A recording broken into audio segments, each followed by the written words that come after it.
Activist Media, 910AMTALKDETROIT, broadcasting live right here in the city of Detroit, where the topics and the conversation is just too hot for regular radio. Listen, you don't need to download the app, just log on to the website. The website is compatible with all Android and iPhones. See you during the live program. There you go, Spice One in Detroit. He fucks with the beat. That's what's up. You know what, Spice? Dog actually yesterday, real heavy like saying bring back there, set up a party. He fucks with the beat. There it is. Fuck with Detroit. It's even on the back, on the sleeve, on the back tag. So we all see him in the airport. Y'all know Spice One fucks with Detroit. So on this version of Detroit Let's Talk Reloaded, we're talking about what happened to the black family in the 80s. Flat out welfare. Bitches chose welfare over their baby daddy. Bottom line, the baby daddies of the 80s was willing to take care of their children. This is what your mamas ain't telling you, but what happened was that was not enough money to manipulate some for her. So you had the brothers in the 80s, the black man who was saying, what do the kid need? I'll bring them some gym shoes. I'll bring them their outfits for school. I'll bring you this for them. But the mother didn't like that because it was not allowing her to take some change out that shit for her. So she got the idea, or another welfare bitch put it in her head that she don't need that nigga if she filed for welfare. So what welfare done was they took a 14-year-old woman, black woman, and they gave her a house on her own through renting. They vendored that. They paid a landlord to let her stay there. They vended her bills, her heat and gas. That's what they were doing then. So basically, for all purposes, this woman had it made through the state. So with that false sense of independence, they ran with it and kept having babies, because every baby they have, they get more food stamps and they get more money. Yeah, that's what happened in the 80s. Welfare came in and they kicked the nigga out because what the nigga was doing was not sufficient enough for the mother. Not that it wasn't sufficient enough for the child. It wasn't sufficient enough for the mother, because they were living such fucked up financial lives, and a lot of them are such fucked up financial stewards that they don't want you to buy the child shoes. They want you to give them the money to buy the shoes so they can take out, again, I have to reiterate that, so they can manipulate what you give them. And because the fathers knew better, because the father said, wait a minute, bitch, I gave you $100 Friday to buy him some shoes and an outfit. Why are you calling me Monday for another $100?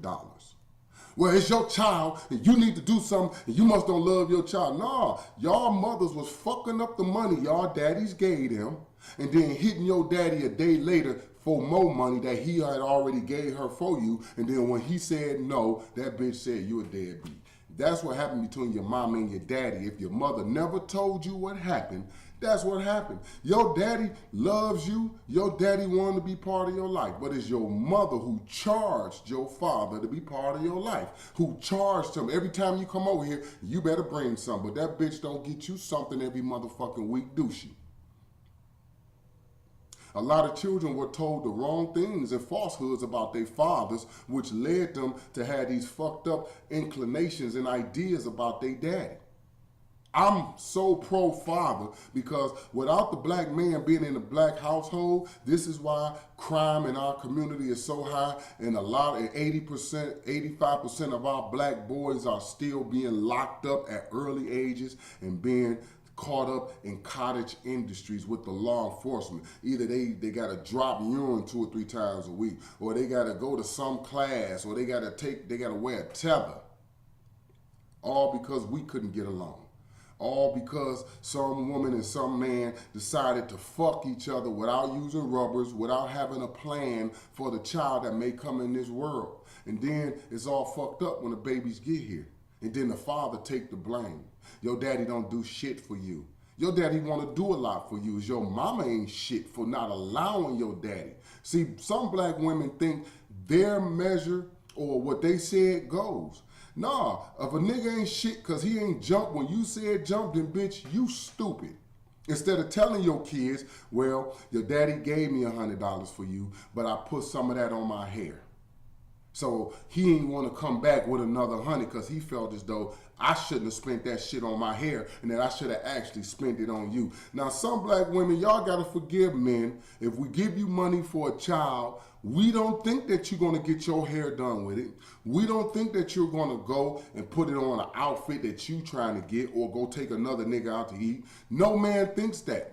We think that you're actually going to spend it on the child. Forgive the nigga for actually thinking that child support is supposed to be spent on the child. But even in that, it's being manipulated. Well, I got to pay bills. He drank, he used lights. Bitch, you don't do that shit even if you didn't have a fucking child.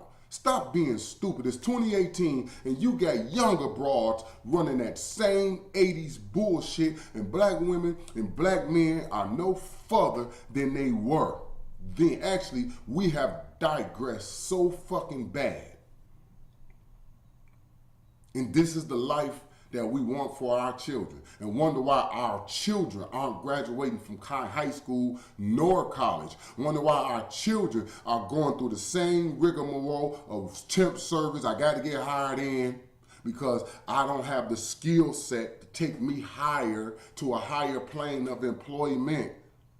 2018, about to be 2019, and our children are repeating the same mistakes, but worse because they lack the know-how to navigate through the shit that we did. And no one is saying nothing. They grown now, they in their 20s now. You can't tell them nothing. I'm of the mindset that today's parents, we fuck these kids up. We come, if you an 80s baby, meaning you was born in the mid-70s and everything about you is the 80s, you knew better. How did you allow your children to get fucked up so bad? How did you allow yourself to fuck up so bad knowing what you know? You came out of the black revolutionary shit. You came out of that race. You seen the end of that shit. But still and yet, you lived your life so raggedy. What happened? We'll talk about what happened on the next Reloaded. But I just wanted to let y'all know about that. Our children in 2018 are far worse off than we were in the 1980s.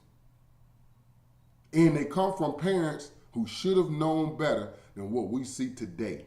Shame on you. Shame on the woman who said, I don't need a man. And now your son is doing life. Shame on the father who said, I ain't got to be there all the day to raise my son, and your son is laying in the morgue. Shame on this generation of parents. There you go, Spice One in Detroit. He fucks with the beat. That's what's up. You know what, Spice? Yeah, I fucked dog action yesterday. Real heavy like saying you can bring back there and set up a party. He fucks with the beat. There it is. Fuck with Detroit. It's even on the back, on the sleeve, on the back tag. So we all see him in the airport. Y'all know Spice One fucks with Detroit. Activist Media, 910AMTALK.com. Broadcasting live right here in the city of Detroit, where the topics and the conversation is just too hot for regular radio. Listen, you don't need to download the app. Just log on to the website. The website is compatible with all Android and iPhones. See you during the live program.